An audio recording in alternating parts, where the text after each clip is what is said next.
Welcome to HansionSean Armchair Historian. For the next few days, about 14 days, I'll be doing this armchair history. Hope you enjoy.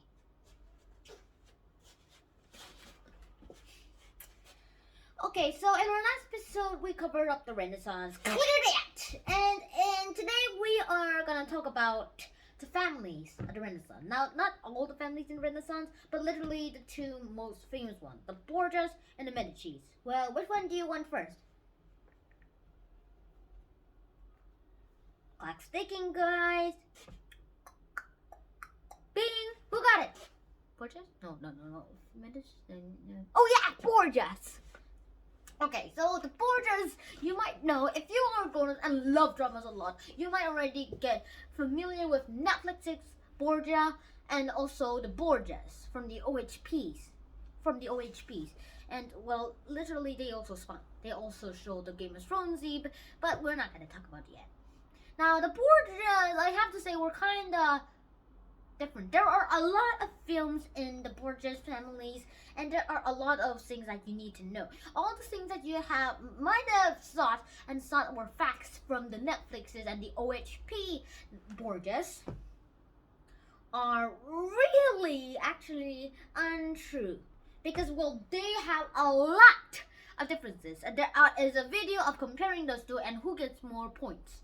So well, let's get started on the Borgia family.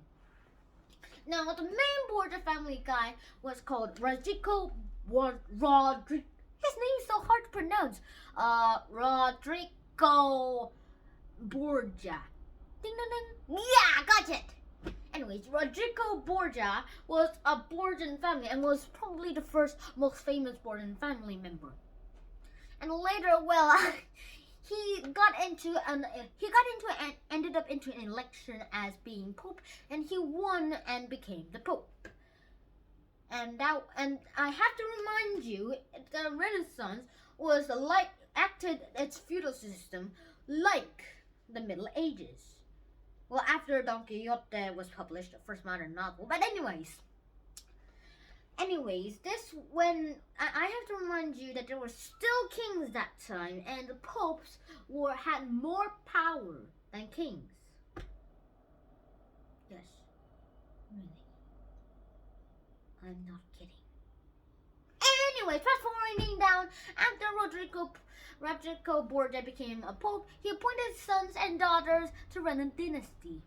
And then later, this guy, Cesare Borgia, was a would-be murderer and was influenced by the political theory of Machiavelli himself. His father, Alexander VI, the Pope, better known Rodrigo. We're gonna go for Rodrigo Borgia's name as his most popular name, Alexander VI. I hope I said that right. And he literally made Cesare Borgia a Jesus guy. I'm not kidding, guys. And then later, he told somebody to make his son, Cesare Borgia, a Jesus. And then, really. And then when they painted Cesare Borgia, they painted him as Jesus, only with his face. And then later, Cesare Borgia was very unpopular with the public. So and he also appointed Leonardo da Vinci as his inventor. Probably, we're not so sure about that. History hasn't gone down that yet. So really. And also, he might have appointed Leonardo da Vinci to make war machines, and that had made Leonardo da Vinci making war machines of the tanks, and even a lot of underwater diving suits. Also, he tried to make flying machines, which might have been Cesare Borgia's idea. Oh, and Leonardo also made a design for a helicopter, which might have been Cesare Borgia's idea, since people can board and shoot people in the sky. This is kind of Game of Thronesy. Anyways, there was still a lot of war during the Renaissance. Italy wasn't like the Italy you might have seen today. There's a world map. If you just zoom in, just take a screenshot of me now and zoom in into Italy and see for yourself. Now, Italy is shaped like a boot, right? Kicking a soccer ball. And well, it wasn't like that during the Renaissance. Italy was just a lot of independent city-states. Remember from our HanSean history videos, you might know what that is. If you haven't watched them yet, I highly recommend go check them out. And now that we just got this, let's go on with our Renaissance of the Borgias. Now, Borgias were not like the saints that you might have thought of.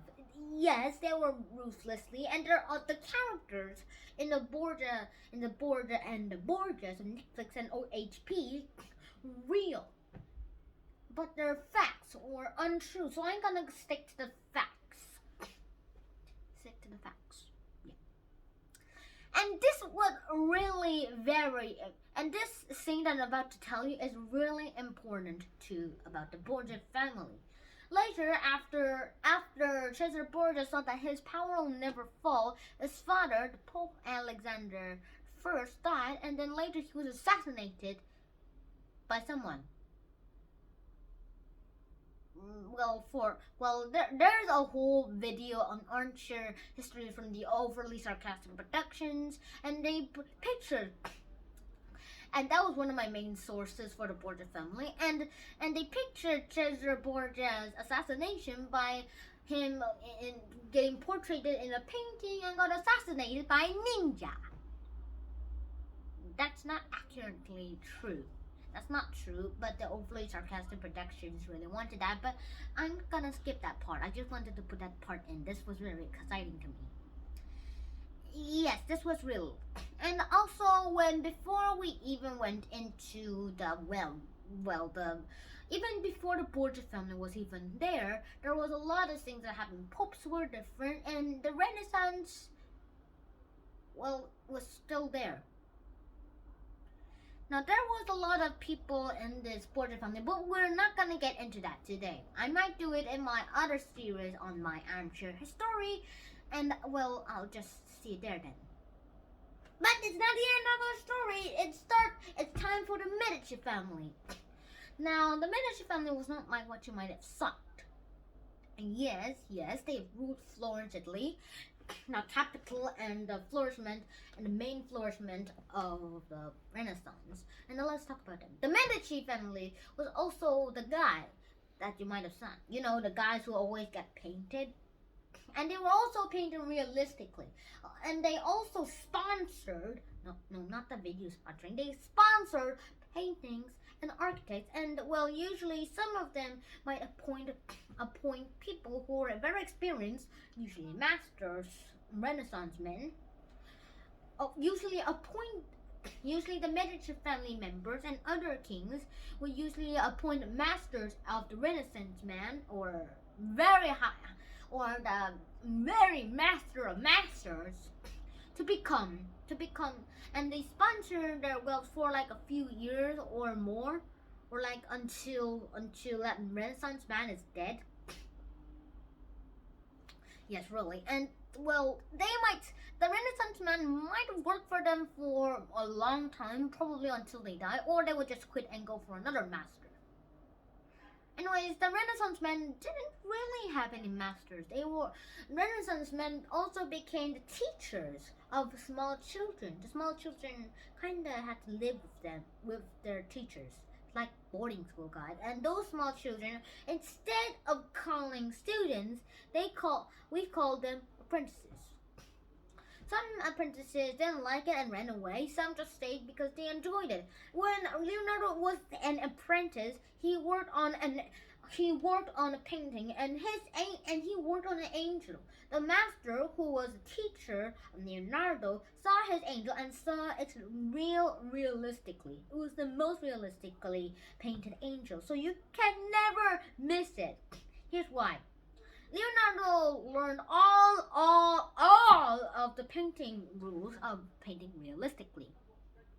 But he added his own rules. He blurred some of the backgrounds that were very far away, just like how we see it. So it looks really realistic. I have to admit with myself. And also he made the moon. Also he made the Mona Lisa. I'm not going to talk about Leonardo this video. And that's it. For today we are gonna, well, gonna get a point who was the best, Borgias or the Medicis. I guess I will let you vote in the comments below, and I hope I'll see you next video. Bye bye. This has been a HansionSean Armchair History Productions.